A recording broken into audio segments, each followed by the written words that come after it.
आप ऑनलाइन जबरदस्ती चलाए हो, आप ट्यूशन फीस नहीं ले सकते हो, आप छात्रों की किराया माफ करो, आपने जबरदस्ती एसटीटी का आपने एग्जामिनेशन रद्द कर दिया, आप बच्चों के भविष्य के साथ खिलवाड़ करते हो, आप एग्जाम ऑनलाइन नहीं ले रहे हो, आपने कलाकारों को बिहार में मार दिया किसी भी कीमत पर।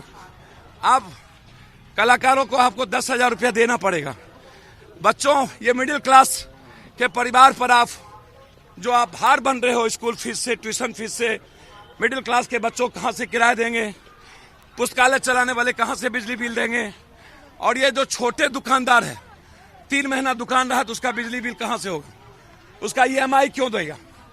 तो इन सारे सवालों को लेकर गूंगी बहरी सरकार, वर्चुअल और डिजिटल की सरकार को रियल आवाज के साथ एक अधिकार की आवाज, इंसाफ की आवाज, बिहार और बिहारियों की आवाज, जिसको इन लोगों ने आत्महत्या करने पर मार दिया, मजबूर कर दिया, उनकी आवाज, जो मिडिल क्लास के दुकानदार हैं, जो मिडिल क्लास के काश्तकार हैं, जो बिहार के मजदूरों को लाने में नहीं मारने में विश्वास किया और उस वक्त भी एक घर में सोए रहे, और उसके बाद आप बिहारियों को मारना चाहते हो।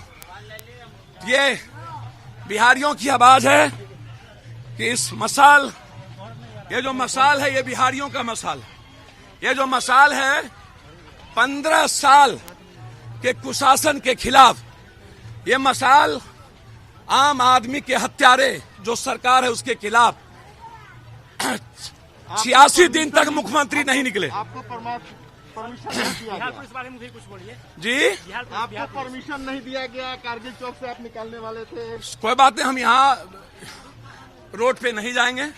अपने मोहल्ले में हमें अधिकार है सोशल डिस्टेंस के साथ चलने का। सभी लोग अपने अपने घर में हैं, परमिशन की जरूरत हमें नहीं है आवाज उठाने के लिए। हम उनके सार्वजनिक जगहों पर नहीं जाएंगे। क्या कहेंगे? नीतीश कुमार जी ने कहा कि हम तो घर से नहीं निकले, लेकिन हमने मॉनिटरिंग किया। जी, मॉनिटरिंग कर रहे थे हम सारी बातों को। सर, जो आदमी पानी में नहीं निकला, चिमकी बुखार में नहीं निकला, कोरोना वायरस में नहीं निकला, सारे दरोगा और बिहार पुलिस को बर्बाद कर दिया, उसके बच्चों की जिंदगी हराम कर दी, एग्जामिनेशन के नाम पर हमारे बच्चों का भविष्य बर्बाद कर दिया, और आप एग्जाम तक नहीं ले रहे हो। हम जब सही आप नीतीश कुमार से पूछो, सर नहीं रुकेंगे, नहीं सर, आप नीतीश कुमार से पूछिए हर परिस्थिति में कि आपने 40 दिनों तक, मई तक आपने मजदूरों को कहा नहीं आना है। आपने कोटा से बच्चों को टॉर्चर किया, क्वारंटाइन में आपने लूटा, बच्चों को टॉर्चर किया, आपने मजदूरों को डकैत और गुंडा कहा, आपने 1 रुपया, ये लड़ाई इंसाफ तक, अधिकार तक, विजय पथ तक, ये आवाज है, ये मसाल है उन सरकार को जला के राख कर देने का, जिसने बिहार के उम्मीद और सपने को राख किया है, जिसने बिहार के यूथ के STT, सिपाही भर्ती, कलाकार, उनके सपने को समाप्त किया है। उस सपनों को समाप्त किया है जो दरोगा बनना चाहते थे अपने जीवन के लिए, उनको बर्बाद किया है। उस परिवार के लिए आवाज है जिसको ये 3 महीने में मार दिए, उन व्यापारियों को मार दिया, और आज उसके लिए बोझ बन रहे हैं।